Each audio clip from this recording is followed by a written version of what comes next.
Празни улици и тивка атмосфера. Влада е денес во понеделник низ улиците на Велес. Може да се забележат само неколку полициски возила кои што се грижат за безбедноста на градот, и тоа сите граѓани на Велес да останат во своите домови.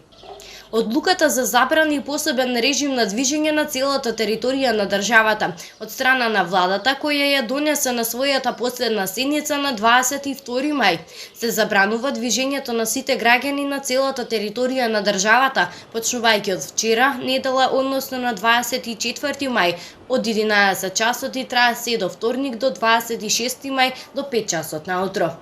Од СВР Велес е констатирано дека велешани се досега дисциплинирани во однос на забраната за движење. Карантинскиот час истекува утре во вторник во 5 часот наутро. Како ќе се одвива ситуацијата во Велес и кои последици не очекуваат од овој долг полициски час, може да се предвидат само две сценарија.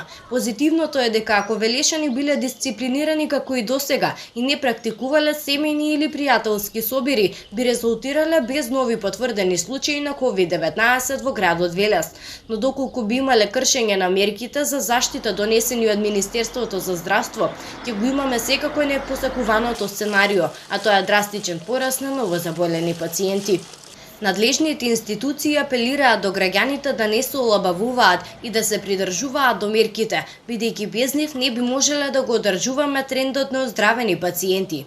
Инаку на 57-та владина седница е изменета и дополнета и одлуката за спроведување на задолжителен државен карантин на државјаните на Република Северна Македонија, кои што се вратени од странство со хуманитарни летови или конвои и со новите промени, доколку лицата кои влегуваат на територијата на нашата држава приложат ПЦР тест за коронавирусот, направен во последните 72 часа пред да влезат на територијата на Република Северна Македонија, наместо во задолжителен државен карантин се упатуваат во задолжителна домашна самоизолација.